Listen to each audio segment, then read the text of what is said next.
Hello, Jessie, and thank you for being here at Conversations at the Perimeter. Hey, thanks for having me. We're really excited to chat with you today. In particular, I'm excited to learn about dark energy, which is related to some work that you're going to tell us about, and dark matter, all things dark, because we haven't really talked to any experts about what these things really are or what they aren't. Can you start us off by telling us what do we know about dark energy and dark matter? Are they even related aside from both having dark in the name? I think the main thing that relates them is that they have dark in the name, and they're labels that we give to components of the matter and energy in the universe that we are fairly sure are there based on how they influence visible matter that we can see and measure and detect and study. But we fundamentally don't know what they are. But these are two different unknown things. And I think we can get into this in more detail, but sort of the simplistic description I give of what makes them different is dark matter seems to be probably some type of particle, but it clumps up under the influence of gravity. Okay. So it's not uniform in space. It behaves in some ways like ordinary matter that we're familiar with. It just doesn't seem to interact through light or through other forces. Or if Because ordinary matter does that well as well, right? It clumps in areas of high gravity. Yeah. So the thing that gravity does is it causes mass to want to fall towards other mass or to attract other mass. And it seems, as far as we can tell, that dark matter and ordinary matter, so things that make up stars and galaxies and planets and us. Yes. Yeah. Both dark matter and ordinary matter seem to feel gravity in the same way. Whereas dark energy seems like, we're not sure what it is, but seems to be more like some property of space itself. So dark matter, something that clumps up under the influence of gravity, and we can see how it influences the formation of galaxies and how stars move in galaxies, among other things. And dark energy we learn about and we've detected based on its influence of the very large scale universe. So, large and small scales kind of have somewhat different meanings depending on what field you're in. In cosmology, we tend to refer to small scales as anything under about 30 million light years. Tiny. So it's maybe a little bit different than the scales of like colleagues over doing quantum stuff here at PI. If that's small, what is large? Bigger than that. Unfathomably large number of light years. So generally we work in a little bit of different units in cosmology, but like 30 million light years is kind of the benchmark for once you're looking above that. The universe isn't necessarily uniform, but in a statistical sense, it becomes uniform. So if you're trying to describe, I guess you can maybe picture like looking at like a zoomed in or zoomed out picture of like a lawn of grass. If you're looking on small scales that are sort of comparable to the size of like little clumps of grass, you might be concerned with like, oh, how is this blade of grass growing and how is it interacting with its neighbors? And so that would be like individual galaxies forming and observing. And when you zoom out, you can still see that, the ground isn't completely uniform. There's still blades of grass there, but you can sort of get a sense of like the global properties of like, oh, this grass tends to grow in like little clumps or is it more spread out? Or, do we think it was grown there wildly or using sod? Or I don't know. Maybe this is getting a little bit. No, I actually like that. It made me think of a golf course where it's all grass, but you look from above and, there's different characteristics, different ways it grows. And you mentioned dark energy as in comparison, sort of being an element of space-time. Is that right? It's something intrinsic to it? Yeah, so for this, maybe it's kind of useful to like tell a little bit of the story of how we learned about dark energy. So up until the 90s, we knew that there's matter in the universe. We've known there's dark matter. Sort of first hints showed up in like the 30s, and then Vera Rubin made some measurements of the motion of stars and galaxies in, I believe, the 60s, maybe 70s. So we've kind of known about dark matter. We've had a good understanding of how gravity works since Einstein published his theory of general relativity in early 1900s. Yeah. And given those things, we know that mass attracts mass through gravity. We know there's matter in the universe. And so your expectation is, even if everything is sort of thrown out by the Big Bang and the early universe, what you would expect gravity to be doing is that all that matter is being thrown out, the universe is expanding. Gravity should be acting sort of as a friction. It should be slowing that down. Right. And so given a universe that contains matter and that has gravity, you expect to see that the expansion of the universe is decelerating. And what we found, or what several teams of scientists, and since many have confirmed in the late 90s, was that the universe's expansion is not slowing down, it's actually accelerating. And so previous to that, people were kind of looking at like, all right, we can measure the rate at which it's decelerating to learn about how much matter there is and some stuff about the geometry of the large-scale universe. And this finding that the universe is accelerating is like, I know, like it's like if you threw a baseball up in the air and instead of coming back down, it like zips off in some other direction. Right. So there's got to be some other source of energy there. And the simplest description that we can come up with that dark energy could be that would give us the sort of observable properties that we're seeing is that if empty space just had some intrinsic energy to it. So sometimes people will call this vacuum energy. Sometimes people will call it the cosmological constant. Mm-hmm. And so what that means is it's some energy density associated with empty space that's both constant in space, so same everywhere in the universe, and constant in time, so the same energy density throughout the history of the universe. And the reason it seems to have been causing acceleration of the expansion of the universe just in the relatively recent past, here recent being on cosmology scales of the last couple billion years. I love cosmology scales. It makes my scale seem so small and insignificant. Yeah, and so the picture you can have there is the universe is expanding and it has some matter density, but as you know, the universe expands, the same number of particles are around, roughly, and that matter gets diluted. So as the universe progresses through its history, the matter density will drop, and at a certain point, the average matter density of matter in the universe drops below that vacuum energy, that cosmological constant, that dark energy density, and that's when the universe starts accelerating. So these different components have different influences on the behavior of the space-time in the universe, and this is something we can get out of Einstein's general relativity. We can relate the behavior of space-time to the stuff in it. And so when the relative contribution to the total energy density of the universe switches from being matter-dominated to dark energy-dominated or cosmological constant-dominated, depending on which model you want to use, the expansion starts getting faster and faster. So we don't know what dark energy is, but we can sort of place constraints and say, is it a constant? Does it have some time evolution? Is it something that maybe interacts with matter? And given one of these assumptions, you can go through and do your calculations for how you think how that should affect the expansion history, how it'll affect how the matter is clumping up to form galaxies and things. And we can kind of test and constrain those. And that's a lot of the motivation behind what I and a lot of other cosmologists do. It's fascinating. It seems like a lot of the work that you specifically do is trying to look at the role of statistics in understanding some of these properties. So can you tell us in general how statistics comes in? Yeah. I mean, I think it's probably the case for a lot of my colleagues. Like, I've never taken a statistics class. It's been very much a learning on the fly. There's a lot of computer science along the way, too, as part of being a scientist for me. But yeah, we can...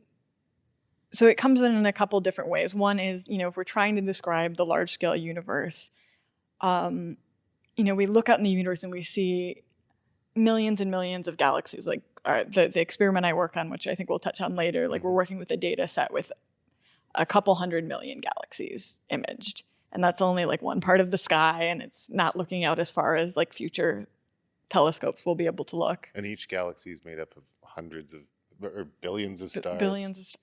Yeah. Yeah. I mean, there are many different sized galaxies, but yeah. So yeah, there's a lot of universe out there. And so we want to be able to test our theories or to constrain, does the question of whether dark energy's density like varies in time or not, which is sort of one of the straightforward questions you can ask about that model. You want to find things about those measurements we're making that you can actually predict with your theory. And with our theory of the universe, it's we're not able to say, I think I'm going to see a galaxy at this location in space or this coordinate on the sky. What we can say is we have some picture or some description of how a universe that started out very uniform, so the density being basically almost the same everywhere, but with tiny density fluctuations. And there's a whole story of where those tiny density fluctuations came with, which I'll gloss over for now. But and then over time, given our understanding of like what types of matter are contributing to those fluctuations and how gravity works, how they grow over time. So what you get is not a description of, okay, I expect to see a galaxy in spot A and a galaxy in spot B, but you can say, I expect that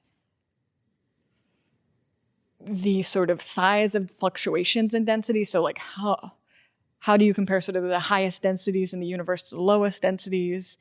You can make predictions about that. And you can also, in the same way that, our maybe tortured lawn of grass analogy, like you might be able to tie like how you put the seeds down on the ground to how like clustered the grass is. Are you seeing grass in a bunch of little tufts, or is it pretty spread out uniformly? We can make predictions for like, do we expect to see galaxies distributed at random, or do we expect to see them clumped together? And we can make predictions for basically the probability of finding galaxies separated by a given distance in the universe compared to an average distribution. And so it's those. So we're describing statistical properties of the distribution of matter in the universe. And then statistics comes in another way, is like, all right, given these measurements of statistical properties in the universe, how can we use that to tell us about the physics of our model? So we have these measurements of like how close or far away we expect to see galaxies to one another. We can predict that with our model, but we know our model has some assumptions in it, and we need to, to be able to do these calculations, you need to make some assumptions. But a lot of my day and a lot of the work I do with my close colleagues is making sure that, all right, we're trying to use these measurements to say something very fundamental about physics in the universe of like, does dark energy vary with time or not? And we want to make sure that we don't mistake some like complication in like how supernova blow gas out of galaxies or something. Generally small scale cosmology speaking, where you have like galaxies and gas and stars, things are much harder to model because there's more stuff going on, there's more interactions. And so we need to, like, one of our big challenges in cosmology is trying to make sure uncertainties about the detailed calculations of that, smaller scale astrophysics, so just galaxy scales, doesn't influence the inferences that we're making from the larger scales, or want to get as much information out as possible without biasing ourselves and tricking ourselves into thinking we discovered something about dark energy when really we're, maybe not understanding our modeling predictions. So we do a ton of tests. We use a ton of simulations to really make sure that we do that rigorously, and then translating, these comparisons of model predictions to data into information about parameters of a model, or which model is better than another one, is a whole sort of subfield of study in cosmology itself. Yeah, I would assume this must be a really challenging problem when you have so much data. And I'm just curious, like when you have all this data, how do you go about approaching the problem of when you need to look at the observations you already have versus when you need to go and collect more data in a new way? I guess the sort of somewhat silly answer is like both are great. So like there's a lot of value in looking at what data we have on hand and looking for new ways to extract information out of it. So like an example of that is sort of a very active area of research, which is something I've not worked on myself, but I'm interested in learning more about, is so a lot of the measurements we make of these statistical properties of galaxies are looking at like the distances between pairs of galaxies. And you can go to sort of, we say, higher order statistics. So that's, statistics based on pairs of galaxies. You can look at triplets of galaxies and see like what kind of triangles you expect to see of different sizes and length scales. And there's a whole field of research which these calculations tend to be a bit harder, and the measurements tend to be a bit harder, of like understanding like what kinds of physics, either new or what we know about, can you get more information from, like taking these maps we already have and like pushing them harder to get more information out of that.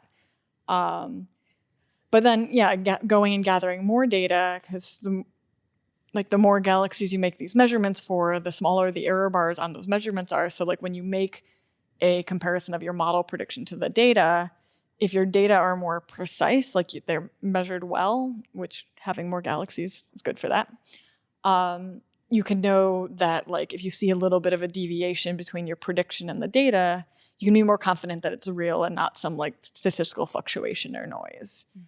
And I think most, if not all, cosmologists are kind of engaged a bit in both of these things. So we're consistently planning, like working on the current generation of experiments, gathering data, and sort of looking to the next generation of experiments, which will be turning on. And also there's sort of a lot of complementarity there, because so the experiment that I work on is a galaxy survey called the Dark Energy Survey, which is a survey that's mapped the distribution of matter in a patch of the sky, measuring a couple 100 million galaxies.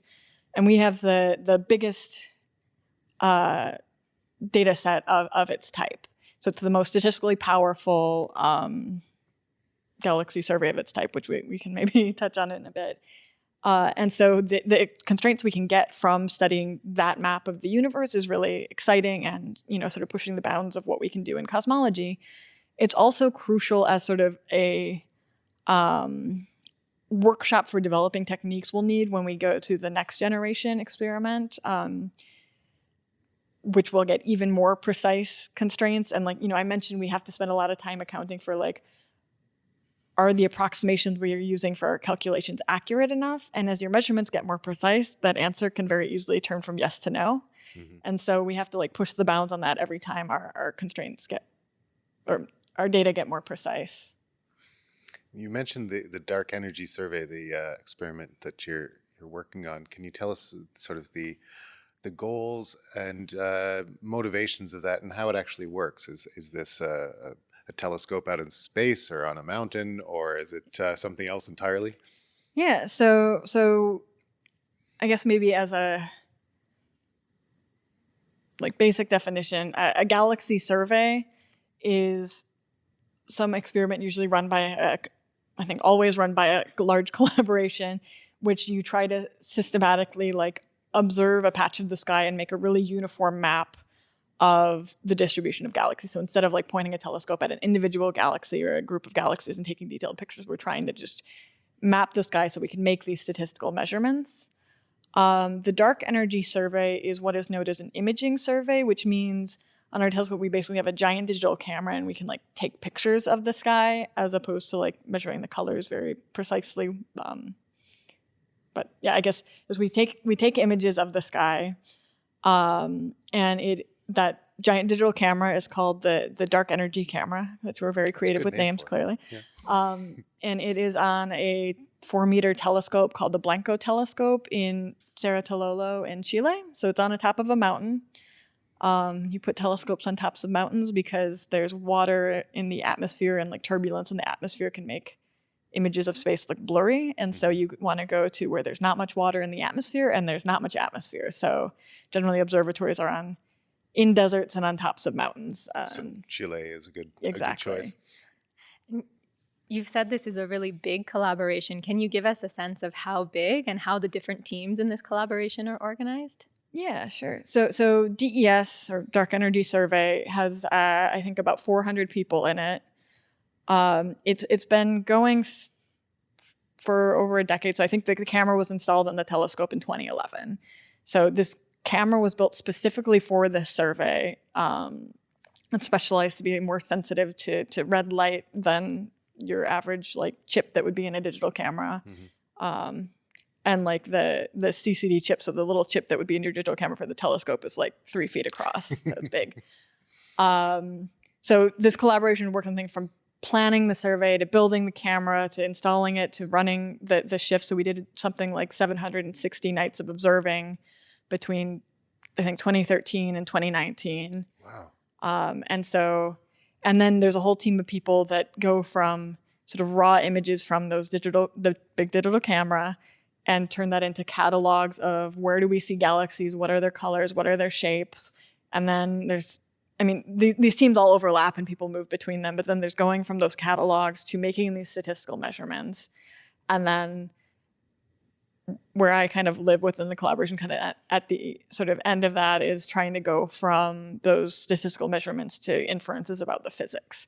Right. And I've been talking specifically about measurements of galaxy clustering. The images we have also lets us map the distribution of structure in the universe using how the shapes of distant galaxies get a little bit distorted by gravitational lensing when their light passes through clumps of matter along the line of sight. And the light is actually bent a little bit by the gravity of what is passing by? Yeah. So that's, like a beam of light will get a bit deflected by a gravitational potential. And, if we're looking out over, millions or billions of light years in the universe, there's sort of structures in the universe. These structures, I mean, like galaxies and groups of galaxies, and they kind of end up being aligned in this kind of filamentary structure. So light from more distant galaxies is going through, the technical term is large-scale structure, the large-scale structure between us and them and getting deflected. So we can both look at the fact that galaxies tend to live in high-density regions of the universe, and that those high-density regions also cause the most deflection and therefore distortion to background galaxy shapes. Those are both tools we have to map the distribution of matter in the universe. There are other teams in the collaboration. There's a team that focuses on galaxy clusters, so like large groups of galaxies. There's a team that looks for supernova and uses those measurements to learn about the expansion of the universe. But this data set is really rich and lets you do a lot of things, not just in cosmology. And I'm sure I'm leaving out something in cosmology, but the fact that, we have 760-ish nights of observation over the course of 6 years, imaging each patch of the sky, I think something like 50 times, so like 10 times in each of 5 colors. It also is really good to see things moving. So there's a whole group, which I'm very impressed by, but I am not part of, but who's finding like things like dwarf planets or comets in the solar system. Wow. All from the same essential piece of equipment and experiment. And maybe this is a silly question, but why 700 plus nights? Why so much observation? And how much of the sky are you actually looking at? Yeah, so the survey area, it covers about 1/8 of the total sky. So it's kind of looking out the south pole of our galaxy. So it turns out if you're trying to look at distant galaxies, the Milky Way is kind of a hindrance because it's hard to see stuff behind it when you're looking through the disk of our galaxy. So are you looking perpendicular to the disk? Yeah, sort of looking down. And there's some other patches added onto the survey footprint to increase overlap with other kinds of measurements. So there are other experiments that map the large-scale universe using light from the very early universe that was emitted when, like, in the first couple 100,000 years of the universe when atoms first formed. Is that the cosmic microwave background? Exactly, okay. Yeah. And so there's a lot of information gained by analyzing those data sets together. And so that's a whole working group or team that's using the overlap where the DES map overlaps with the cosmic microwave background map from something called the South Pole Telescope. Even though there's billions of years duration between what's pictured in those maps, do you compare one to the other to show how things evolve and change over time? Yeah, so there's that element. So you can analyze the cosmic microwave maps and see what inferences that would give you about cosmology, and then say, given our model, what do we expect to see in the late universe? If the maps are actually on the same patch of sky, you get something additional, whereas like we kind of know the statistical properties of this CMB, cosmic microwave background map. And that light is also traveling through the same structures as the galaxies. So the same structures that are distorting the galaxy shapes with we call it weak gravitational lensing, because it's like tiny distortions. That same distortion affects the CMB light. So you can use a cross correlation or like look at the relationship between distortions in the cosmic microwave background light and the galaxies to be extra sure that the distortion you see in the galaxies is from lensing and not through some other properties of galaxies. So it's kind of an additional piece of data you can throw at to really make sure our maps are more certain. I want to go back to some terms you've said a few times, which are galaxy clusters and galaxy clumps, because when I was reading about this dark energy survey, I found this really interesting, that galaxy clumpiness is something that people actually say in a lot of this work. Can you tell us why these are useful terms to look into and define? Yeah, so Yeah, I guess when I'm saying clumpiness, and as you say, a lot of people use it, is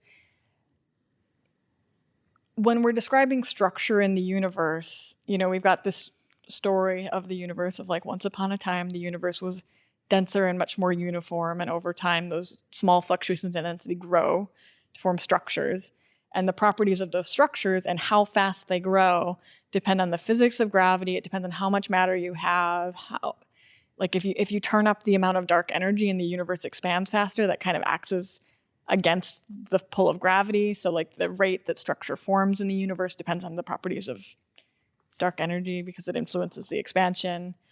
And so I guess I'm using clumpiness or clumping as like a shorthand for the statistical measurements we can make for how matter is distributed in the universe. And, sort of a key piece of information is it is just like, how big are the density fluctuations? And by that, I don't mean like, if I hold up a ruler to them, how far apart are they? I mean like, how much density deviates from the average density and how that varies when you look at it in space. You can kind of make a statistical measurement, which is like, the statistical term would be, you'd measure the variance of the density. But it's just like, that variance will be small if the universe is very uniform, where the density is close to average everywhere. But if you have a big clump in one spot and a void in another spot, and there's an extreme difference, then this variance of the density will be higher, and sort of the universe is less uniform or clumpy. So that's what I mean when I say that. I remember the first time I heard someone use the term clumpiness when it was describing galaxies, and I sort of chuckled and said, "Clumpiness, that's a funny word." And they said, "Oh, believe it's a word we use all the time." I didn't realize it was sort of a scientific term, or at least Yeah. it's used. It's maybe in also scientific. because I'm too afraid to try to say inhomogeneity on a podcast. Oh, so that's what clumpiness is in the more formal Yeah, wording. but Yeah, yeah. yeah. You Or we mentioned might say like amplitude of density okay, fluctuations is what would more commonly come up. right, right. I still prefer clumpiness, but Yeah. that's just me.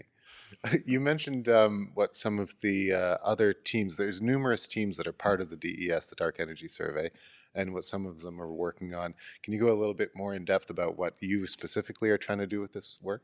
Yeah, sure.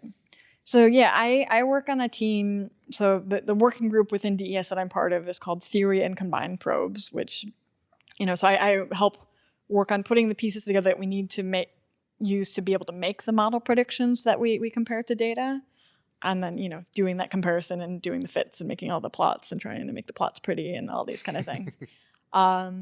And then combined probes is kind of like I was mentioning when you have the two maps from, say, the CMB and like weak lensing in the galaxies, having those two measurements of the universe that you can put together, you sort of them together, it's greater than the sum of the parts because you can get extra information by combining these measurements. Are they considered probes, those different maps? They're Yeah, probes so of the yeah, universe? we use probe just to refer to like different kinds of measurements. Right. It's like we use it fairly generically. Yeah, like clumpy. Yeah.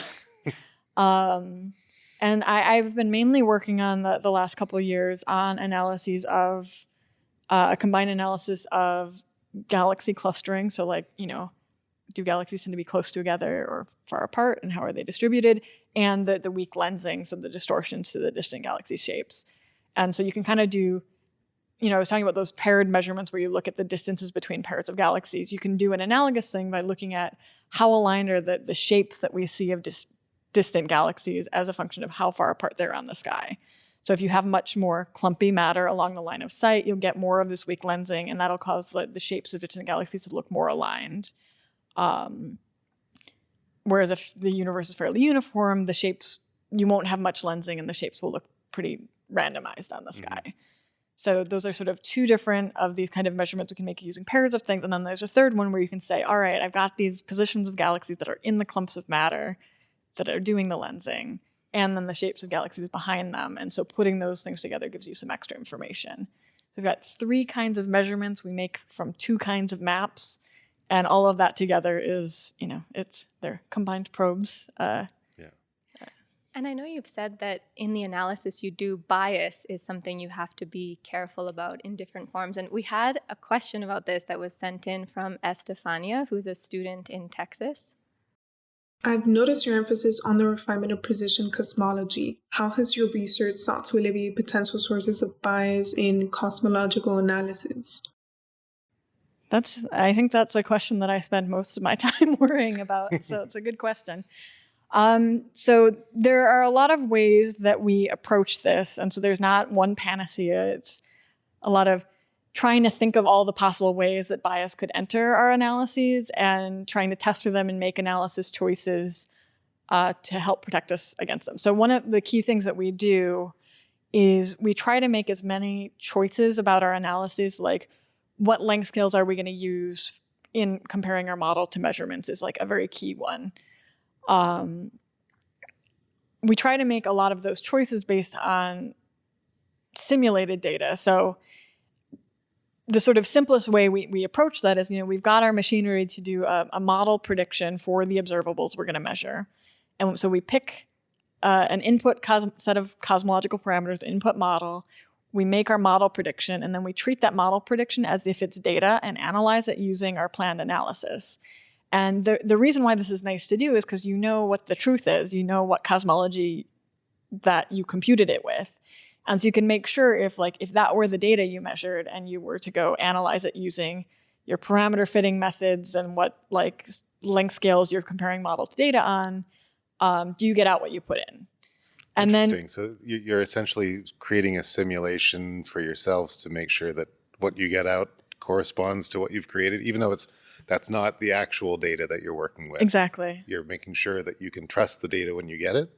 Exactly. Wow. And then we can sort of take that a step further and say, all right, we know that our model prediction has some approximations in it. We had to make some choices over, which software to use and what settings to use. And generally, the more accurate you want to do or the more detailed physics you want to put in, the slower your calculation is. And in practice, we can't do the really slow versions for every single comparison of model to data. Or, there might be some physics we just know that we don't know how to model. So I was talking earlier about the effects of galaxies and supernova pushing gas on cosmological small scales. That's very uncertain modeling and sort of figuring out sort of what size those feedback, we call it baryonic feedback. So supernova gas, stars, dust, galaxy messiness can have a feedback effect on the large scale structure that we don't know how to model. Characterizing that is a cutting edge cosmology that people are debating and figuring out actively. I like that. What most people, I think, consider the real stuff of the world, stars and matter and animals and trees, you're like, it's messiness. That's getting in the exactly. way. So I was going to say, one thing that we can do with these simulated analysis is we can go get what's sort of a large-ish but plausible amount of this baryonic, this supernova feedback stuff that could influence our data that we know we're not modeling, so we can't model it well. And we can look at, if that was real, what sort of scales, so we throw out a lot of our small scale data points to make sure we're not sensitive to that. So we use these simulations where the model is doing something, or the simulation is done with a more complicated model than what we're fitting with. And we can make sure that we're not going to falsely detect that dark energy is varying with time when it's just that galaxies are hard to model.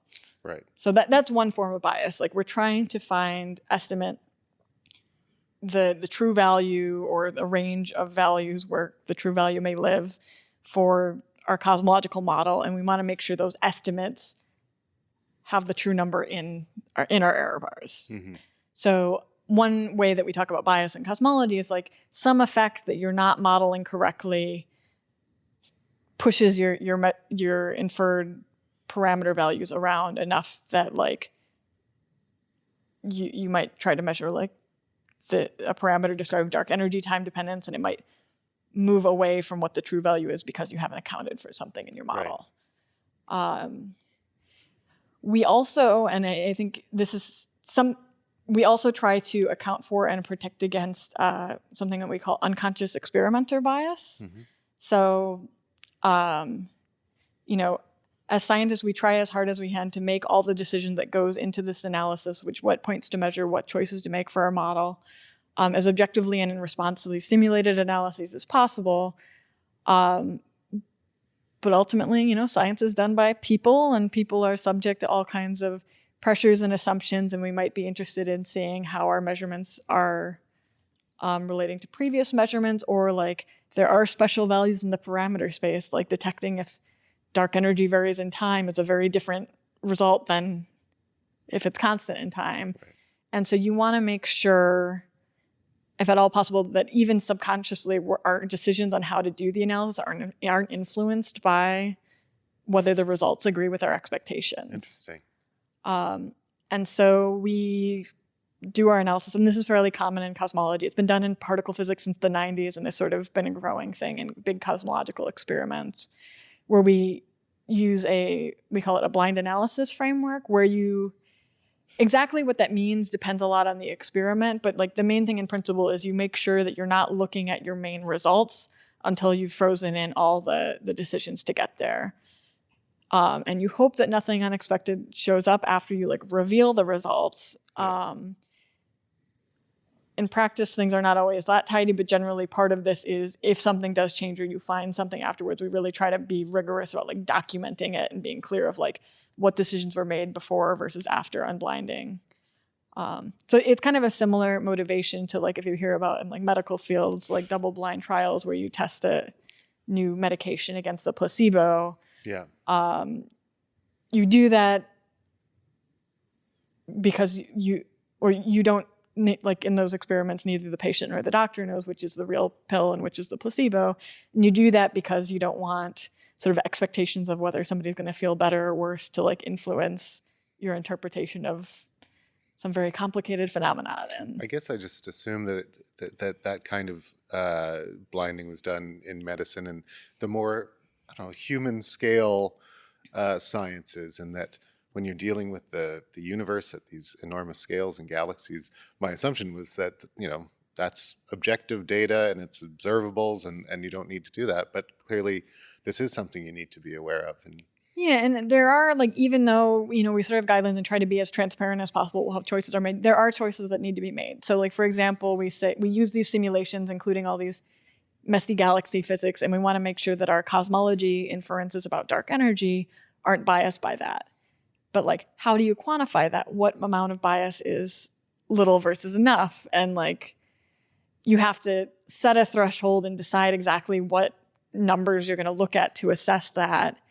And, there's sort of things that are better choices than others in sort of a broad sense. But when you get down to the specifics,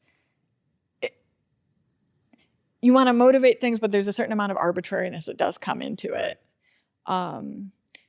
And so we want to make sure that, if we're making that choice, it's not informed in any way by like what the science coming out the end of the pipeline is. you said that's a big part of what you think about and worry about in your work? Yeah, I mean, it's part of the structure of the whole analysis within our collaboration and in, many cosmology analyses. So, everyone's sort of working with it. So I recently finished a big analysis, and sort of one of the dramatic stages at the end is you write up everything you did and all the tests you do, and have some collaborators who are experts but not directly involved in the project look that over and say, all right, I think you've checked everything you need to check. You have our okay to reveal your results or unblind them. And so it always feels like a bit of an event, kind of a nerve-wracking event when you like look at the results for the first time. So in that sense, it's definitely active. But helping develop the sort of technical method for hiding the results from ourselves was my first project in the dark energy survey as a graduate student. So it's kind of how I got introduced to the survey of, there's varying degrees of technical manipulations you can do because the trick is you want to hide the results for yourself, but you want to give yourself enough access to the data that you can test for all the things you need to test for. And that ends up being a pretty tricky question. So, sort of on one extreme end of like not doing very much technically for this is just you all agree as a collaboration, like we're not going to look at plots of these parameters or, something like that. Right. Which like does work for your purposes, but also when you have a big collaboration and like it can be nice to have something a little bit harder to accidentally peek at. And so we have the method that I worked with some collaborators to develop and test and implement actually transforms these statistical quantities that we measure from these three kinds of statistical measurements. And we figured out a way that you can transform them that like still keep them all consistent with one another, so they look like they came from some valid universe, but it looks like they came from a different set of cosmology parameters. So we have these like transformed statistic measurements. Sounds almost like you're encrypting them from yourselves. Yeah, a bit. Okay. And yet there are like, I know I mean, most of the other collaborations that are sort of doing similar analysis have some mechanism for this kind of transformation of data on some level. And I know in one of the other sort of weak lensing surveys out there, they have a much more like technical, like encryption double key sort of way of doing this. And so it kind of exactly how this works depends a lot on, it's the technical aspect of how can we transform the data and make sure we preserve the access we need to preserve. And then there's also like, how does your collaboration work as a group? And, how do you decide when to reveal the results? And what do you do if something unexpected comes up? And, this maybe also ties into other ways that bias comes up in conversation of like, there's a lot of like personal dynamics in collaborations and getting large groups of people to work together. And so it's a challenge within, any collaboration, and also like looking forward to next generation galaxy surveys, which are going to be even bigger, of like, how do you make sure everyone has enough information to understand what tests are done? How can you make sure everyone's voice gets heard when you're having these conversations, often when people are kind of stressed out and pushing for results, or like, people invest a lot of time and energy.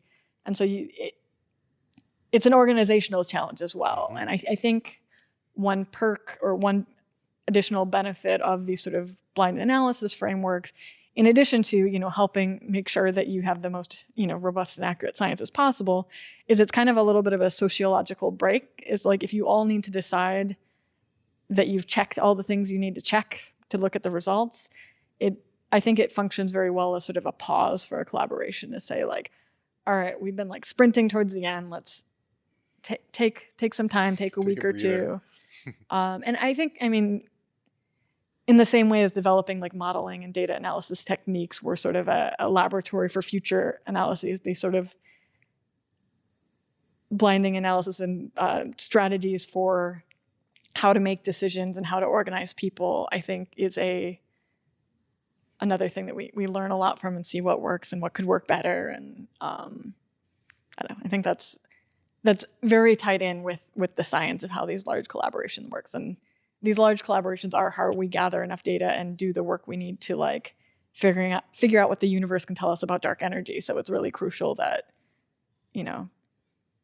people who are interested can contribute and feel like their work is valued. And it seems that a lot of your work also pretty fundamentally relies on understanding this interplay between experiment and theory. So I'm wondering if you can tell us a little bit more about that and how experiments can help us improve theory and theory can help us improve experiments. Yeah. So I think cosmology as a field is really defined by this interplay. You can go back towards like sort of early days of cosmology where, Einstein developed general relativity and had this assumption that the universe should be static. And when you look at what the equations tell you about the universe, it tells you it's going to be expanding or contracting. So he, stuck a constant in the equation, the cosmological constant. And if you tune it to a specific value, given the other properties of the universe, you can get the universe to not be expanding or contracting at all. And then just a few years later, Edwin Hubble measured the fact that the universe was accelerating. So they throw out that term. It's not needed. We're going to expect to find the universe that's decelerating. And then, you get to the 90s when people go and measure that and you realize, oh, it's actually accelerating, which brings the constant back but tells you it needs a different value. And, there's countless stories within the field where you sort of, the data tells you need some aspect of the theory. And then now, dark energy could be a cosmological constant. And so far, sort of all the observations we made of the universe seem to prefer that, or there's not evidence for some other property. But we don't think that's the whole story. And, well, I guess why don't we think it's the whole story would be a reasonable question. So, this cosmological constant would be some like vacuum energy. And we can look to particle physics colleagues down the hall, and they predict that there should be some vacuum energy. It's difficult to predict, but if you kind of make some like estimates based on our knowledge of particle physics of what the value of that energy density should be, you get a number that's like absurdly larger than the number we measure. So given like particle physics energy scales, the value of this energy density we find is like very tiny but non-zero. And so you want to know why that's the case. And so there's a lot of work being done by theorists to think of different models that could explain this, or you might ask, like, could the universe be accelerating not because there's some extra substance, but because our description of gravity doesn't, we need to extend general relativity on large scales? And then so you can say like, all right, but yeah, how would that manifest in the universe?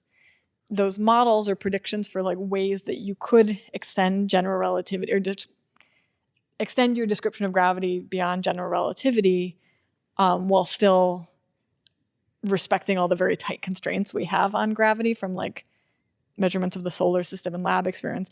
Sort of gives you a set of effects that you can go look for.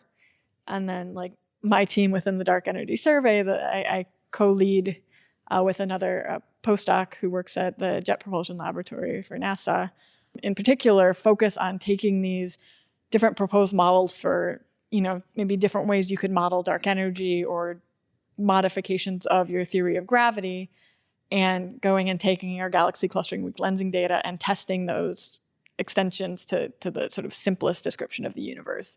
And we can, in a similar way to when we constrain properties of the simplest model, we can vary the input parameters describing these kinds of modifications to gravity or dark energy properties and place sort of limits on what those parameters are allowed to be, or like, and thus far it is limits. We have not, part of this big analysis we just finished was testing a set of 6 of these kinds of models. And it seems like the sort of simplest cosmological model lives to fight another day.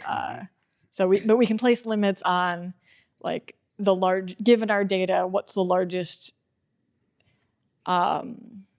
amount of like time dependence that dark energy can have in some range, right. And things like that. And that connection between theory and experiment is something that you very tangibly had, because you've not only worked on the theory side, but you actually went to the telescope, am I right? Yeah. So one benefit of working in a large collaboration that's trying to do over 700 nights of observing over the course of 6 years is they needed people to do shifts on the telescope. I think some observatories, in next generation survey, they're doing a lot more like remote observing, but it can be helpful to have people in the room. So I did 2 observing shifts for DES. So you flew to Chile? I did, and yeah. Went to the top of the world? Yeah, you fly into a little beach town and then ride a van for 3 hours into the mountains, and you stay in an astronomer's dorm with like a little cafeteria and go work on the telescope every night. I actually, after you told us about it first, I looked it up. I wanted to see what it looked like, and it looks so much like what I pictured. This classic dome-shaped observatory. But then there's these barren mountains. There's a few buildings around at the top of this mountain, but then it's sort of barren. Yeah, it's a desert. What's it like to go to the top of a mountain and live in in an astronomer's dormitory? It seems like such a unique experience. Yeah, I think it's probably one of the most like incredible experiences of my life, and I feel very grateful that I got to do it, especially because, I usually work with data that's in a very like processed form. And so this is a very different way of interacting with the experiment. That's data as it's pouring in real time from the universe, right? Yeah. So each exposure with the dark energy camera is like, well, it might vary, but it was mostly like 30-second exposures, and you see like the raw image of like the different like chips that make up the CCD that measures the image. And so they pop up on the screen as they come in, and the thing that I find really striking is just how messy they look. So you see a lot of noise. You see like streaks from satellites going through them. I don't know. I think one of the shifts I was on, there was a bit of dust on one of them. So we spent a lot of time trying to figure out if a little squiggle was something we could do something about or not. So even a mountaintop is not completely free of distortions and exactly. issues to deal with. Yeah, and there is a lot of work that goes into, combining multiple images to beat down the noise. There's ways of correcting so you can look at the shapes of like stars, which are like in principle from our point of view, like point objects, and people look at how their shapes get distorted. And there's a lot of complicated modeling to correct for that kind of distortion. And also like the optics of the telescope might be slightly different towards the edge, towards the center. And the science, the dark energy constraints we do would not be possible with all that hard work and technology development and analysis development of, my many colleagues. So this is really a team effort and is not something that's possible to do without a big team of hardworking people. And I think getting to go, sit in the control room and sort of see the early part of the data or the early iteration of the data, I think felt very valuable to me in that sense. I'm fascinated just by that idea of going to work at this telescope in this remote location. Aside from looking at the data as it comes in, what do you do when you're on top of the mountain? Yeah. So I think one of my favorite things, so generally there's a 4 p.m. meeting where you get on Zoom with people at Fermi Lab who are like run or manage a lot of the telescope operations, and you check in about like what the plan is for the day, get everything set up. You go eat dinner in the astronomers cafeteria. You come back, you get like the various scripts queued up so that you're going to run, and then you just have to wait for the sun to go down. And so like kind of part of your job is to go like, well, there's nothing we can do in the control room. We're going to go, everyone goes and watches the sunset over the ocean, and you're on a mountain that's somewhat taller than all the other mountains. And usually it's very clear, or hopefully it's very clear out. And it's just very beautiful. And there's also these little rodents called viscachas that they look like rabbits with squirrel tails that also seem to come out and watch the sunset. So you're always kind of looking for those. And then, during the night, you're kind of keeping an eye on the images as they come in, making sure that nothing's going wrong. As a more theory-oriented person, I think my main job is to call somebody who knows more about what they're doing if something does go wrong. And there's a big flashing red light, you call the emergency number? And there are like dedicated telescope operators who live and work there. So they're the experts on the machinery. So, but you also are supposed to like monitor how much like cloud cover there is, and it can be detected to some extent with instruments, but like part of your job that you do sort of a little report is you're supposed to step outside and let your eyes adjust to the dark like once every hour or so.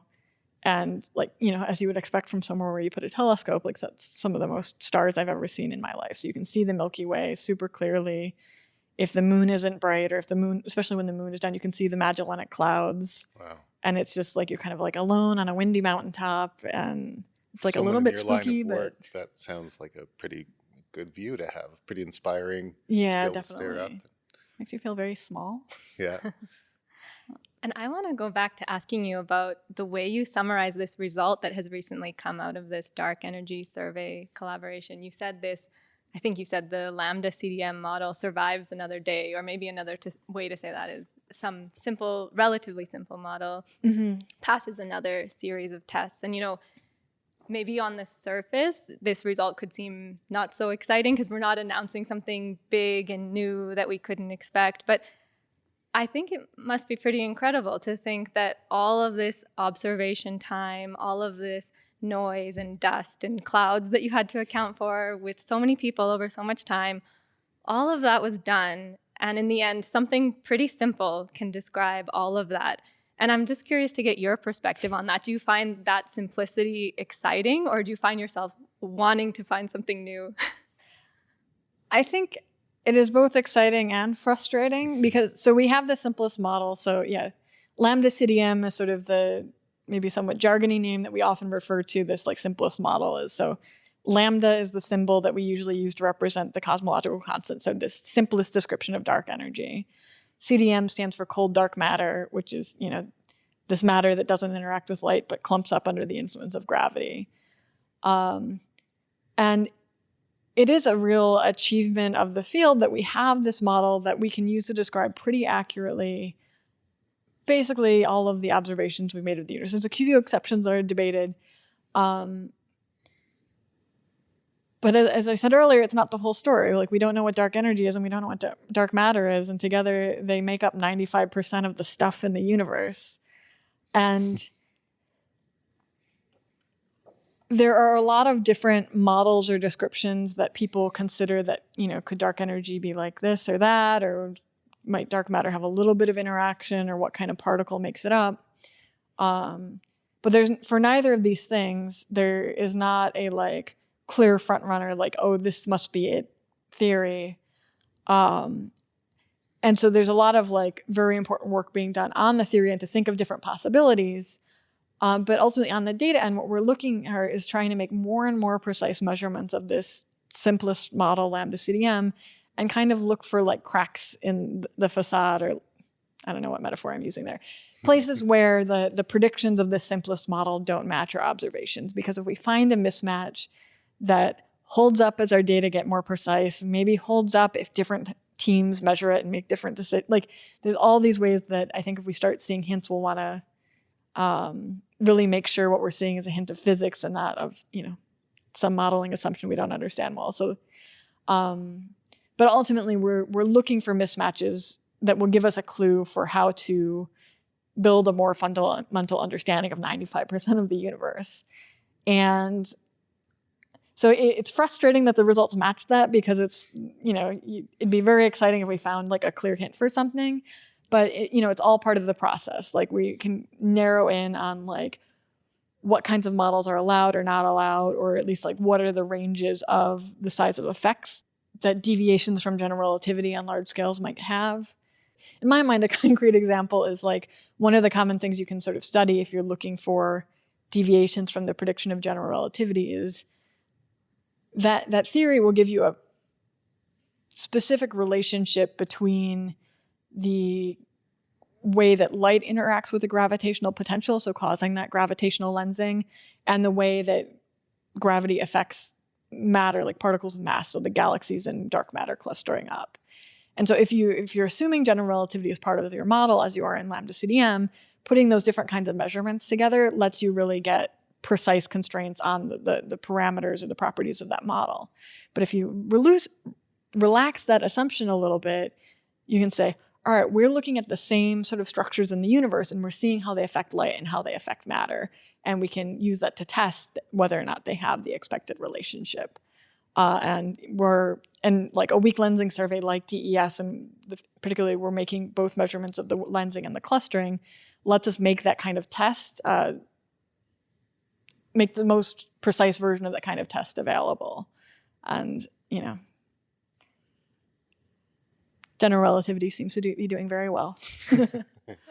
Yeah, it seems to be standing up to a lot of the tests that it's being put under, which is pretty amazing for a century-old theory. Very much so, yeah.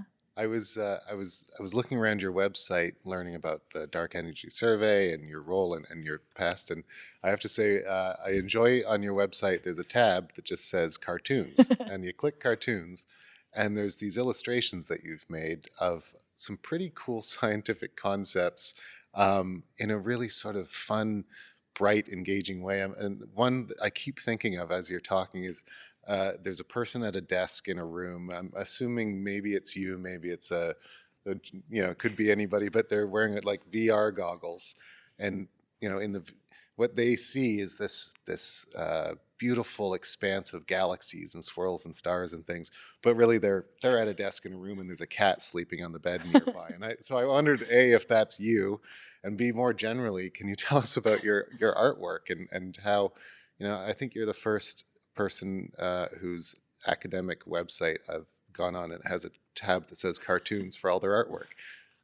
Yeah. How did that come I have to spent be? a lot of time in the last couple of years working from home with a cat sleeping on my bed, so that is an accurate Okay, so that was accurate. representation. Good. Wait, is that a self-portrait? The person in the VR helmet? No, not necessarily, but it was inspired by my roommate who I shared an apartment with during the pandemic, who would play a lot of VR games in his room. So, yeah, that cartoon was part of a series that I did with some collaborators in DES. So we released sort of the first round of the cosmology results from the galaxy clustering and weak lensing measurements from the first 3 years of DES data. So I guess that's something I didn't mention when talking about the project before. We've analyzed the first 3 of 6 years of observations, and we're just getting started on the next round now. So there's more to come.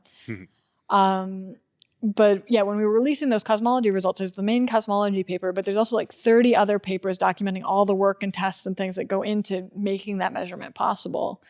And we were talking about how, we've got the Dark Energy Survey, like Twitter account and things. Like, it'd be fun to try and like highlight these works and try and figure out a way to make them, a bit more accessible to the general public, even if, people aren't going to go open up a PDF of a very technical paper about measuring like galaxy distances or something. I can tell you the comics are more inviting than that large PDF. I was drawn straight to them.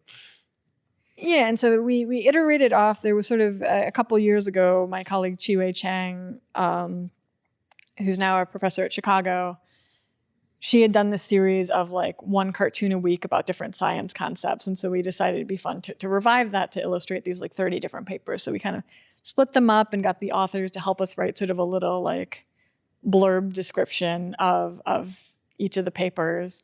And then we tried to figure out ways to illustrate them. So that cartoon that you're mentioning was the one I drew for a paper describing some simulated analyses. So the idea that we kind of use simulated data, analyze it as like a test run for our analysis. And so the cartoon was meant to be an analogy, partly because my roommate during the pandemic was doing a lot of flight simulators on VR in his room during the pandemic, and so that was kind of the inspiration there. Yeah, but just kind of trying to think of my first thought was flight simulators, and even earlier in this conversation when you were describing the simulation process and why you do it, I thought, well, it's similar to why pilots take flight simulators, because you don't want to crash the real plane unless you know what you're doing, right? You do the simulations to figure it out. There was one other that I have to ask about. There's one other cartoon of two volleyball players. One is setting the ball, the other one's about to spike it over the net. And I didn't fully grasp the science behind it, but I think, these things they're meant to invite people in and learn more. So can you tell us what the volleyball players are doing? Yeah, so that was to illustrate one of the papers that starts combining these different types of measurements. So specifically that one was, so we've got, these three types of statistical measurements that we got. So we've got the map of galaxy shapes, we've got the map of galaxy positions. You can either look at pairs of galaxy positions, pairs of galaxy shapes, or the cross correlation is, pairs where you have a shape and a position. Right. These statistical things I'm talking about, we call them correlation functions. That's the technical term. But and yeah, that was meant to illustrate that analyzing these types of measurements together gives you information that you wouldn't get by analyzing them separately. So it's this kind of combined probe analysis idea. Right. And so the volleyball thing is, say they're like working together. It's teamwork to get the ball over the net, or to tell us what dark energy is acting like. Yeah. I don't want to ask you to describe your art in words too much, because I know everyone should also go look at it. But I also have to ask you about the platypus comic. Yeah, so let's see. So yeah, one of these cartoons is a little like 3-panel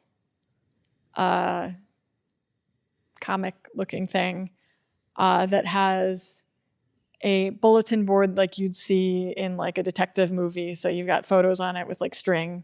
And the idea is you're trying to, sort of the scenario is you're trying to learn about what an animal is by getting like photos of different parts of the animal.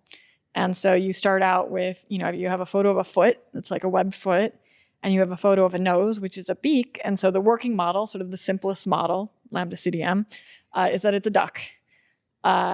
And then you go, and a lot of what we're doing in cosmology is going and making either more precise measurements, which I guess would be like a less blurry picture of your duck, or imaging different aspects of the animal. So the second panel of the comic is the detective gets a photo of the animal's tail, and instead of looking like a duck tail, it looks like a beaver tail.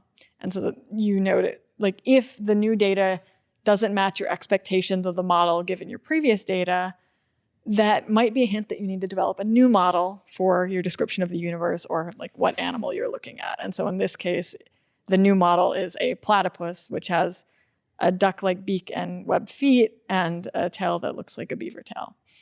So that's sort of the analogy for kind of what we're doing and trying to test Lambda CDM by looking for sort of mismatches between its predictions and our measurements. Has it been useful to you as a researcher to take these long papers and try to condense them into these short comics? Yeah, I think so. It's definitely a fun brainstorming process. And I think especially, with this set of like 30 papers, like, everyone's working together, but there's definitely some that I contribute more directly to than others. And so for doing illustrations for all of these, it was kind of fun to navigate the project and try and help authors come up with like, all right, what is the 1 or 2 sentence sort of hopefully accessible description we can come up with. So it helped me, have a clear understanding of like the core concept behind a number of my colleagues' papers that are very important for my work, but I might not be like deeply familiar with the details. And then for things that are more closely related to what I work on, so like this, model testing by looking for mismatches between model and data, or platypus hunting, I guess.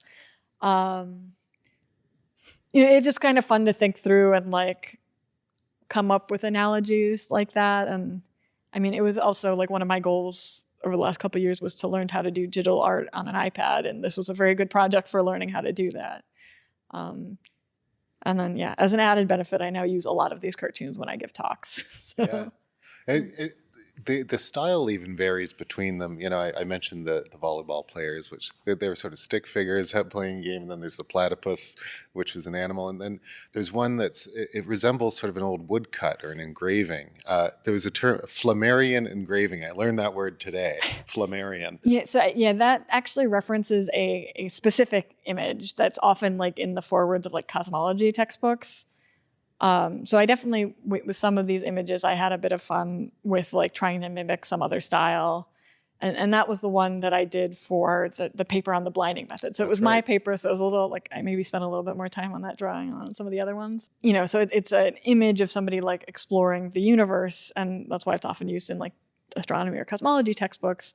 And so I tried to adapt the style and kind of represent some aspects of our analysis and sort of what we're trying to find. And sort of in that image, there's a gift wrapped like present in the center, and sort of that was meant to be tied towards like this idea of like revealing the results once you've done all this hard work and seeing what our measurements are telling us about the universe. Have you always been artistically inclined? Have you always expressed yourself through drawing as well? Definitely more.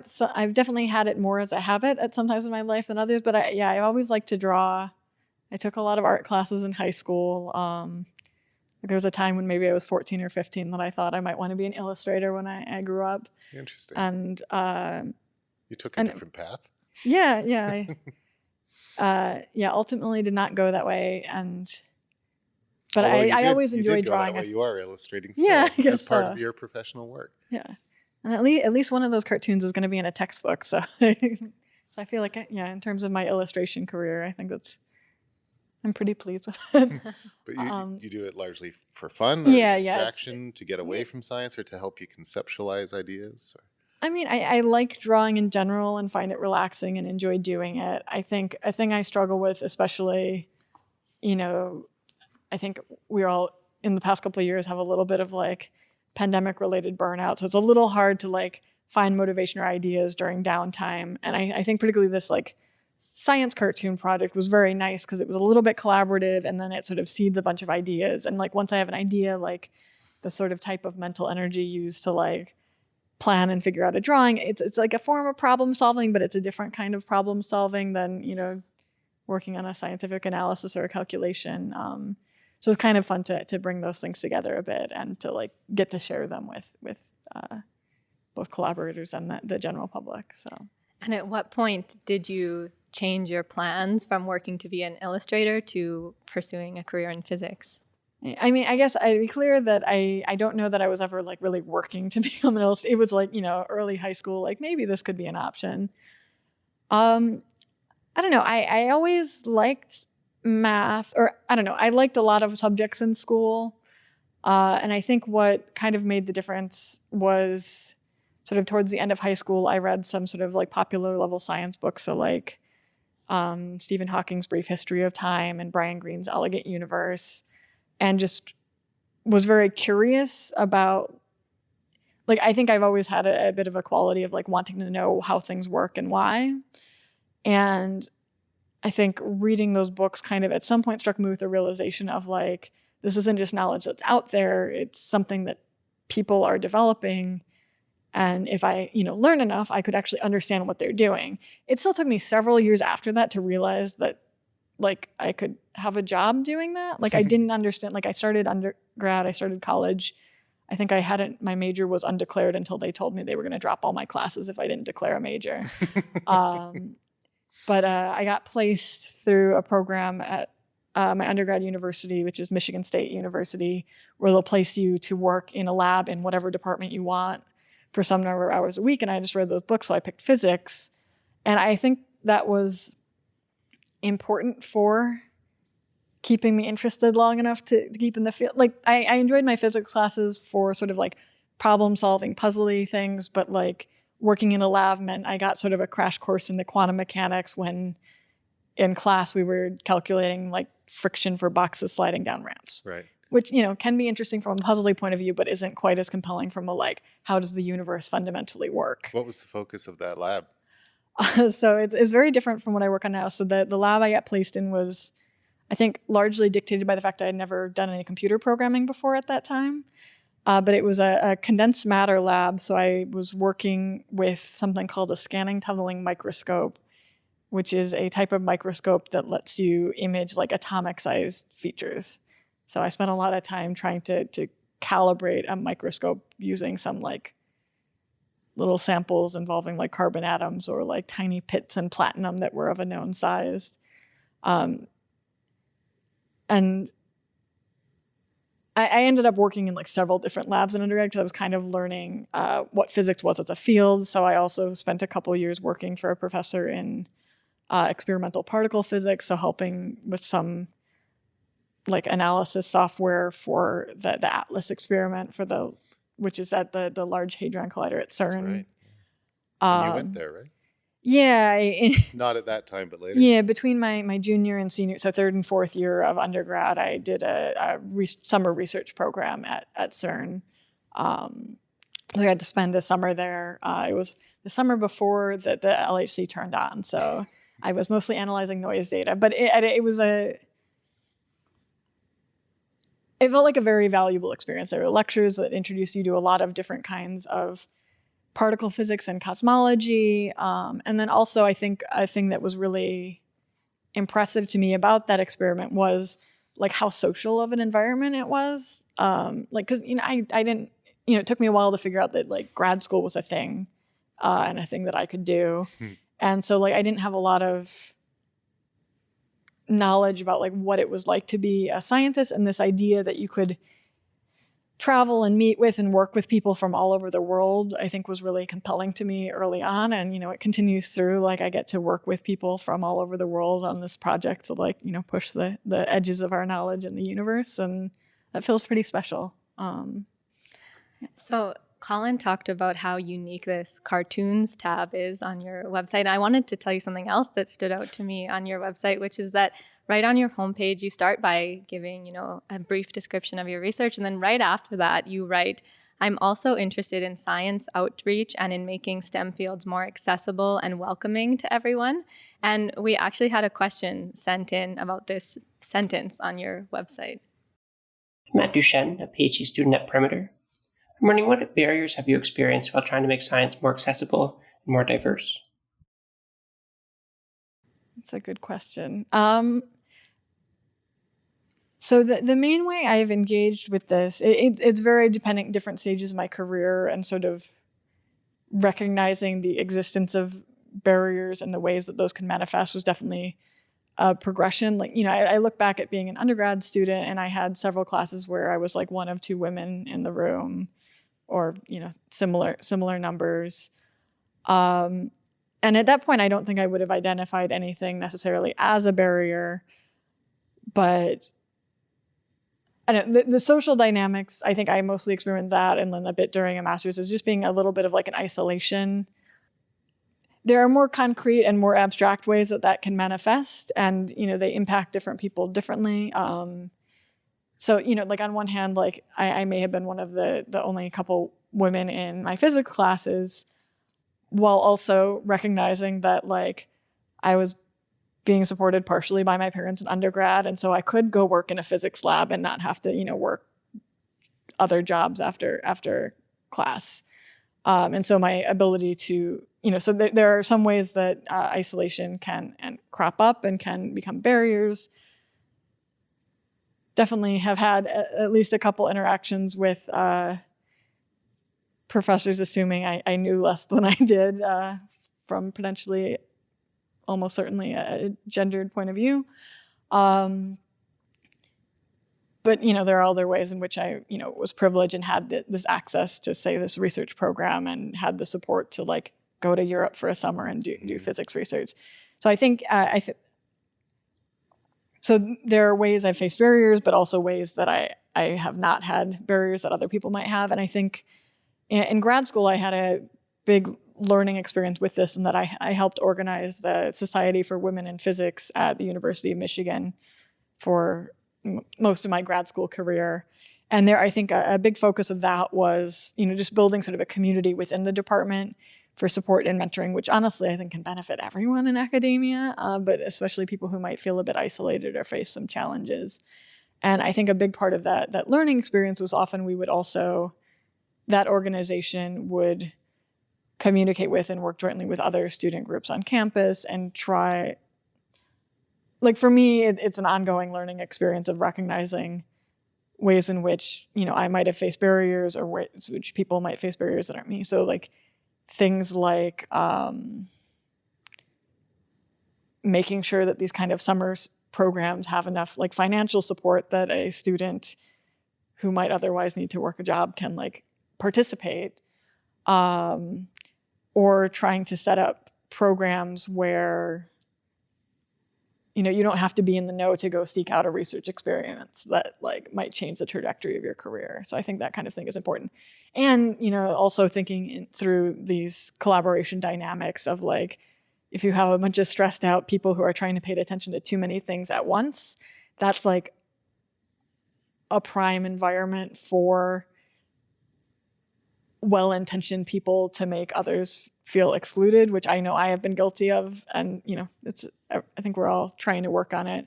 And so there's a lot of discussion within, Dark Energy Survey and other collaborations of like, how can we make sure people who are new to the experiment or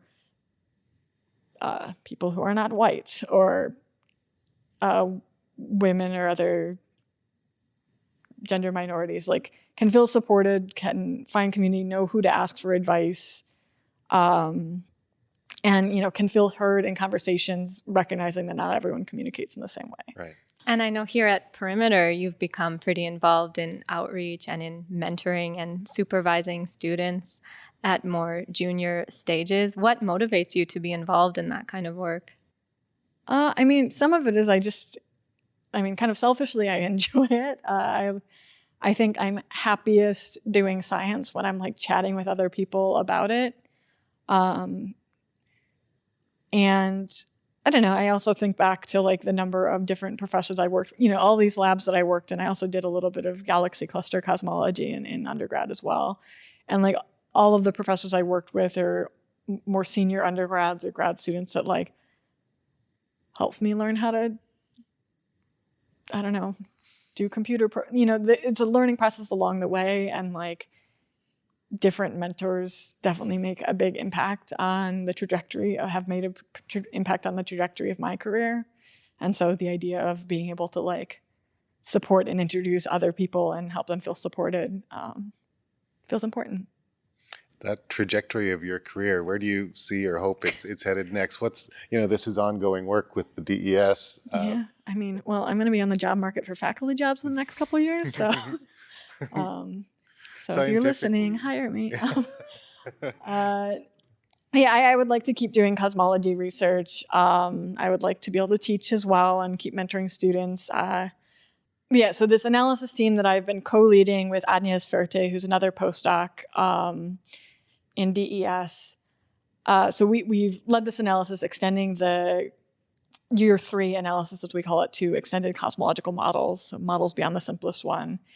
The analysis of the full sort of legacy data set for DES, the year 6 analysis, is ramping up.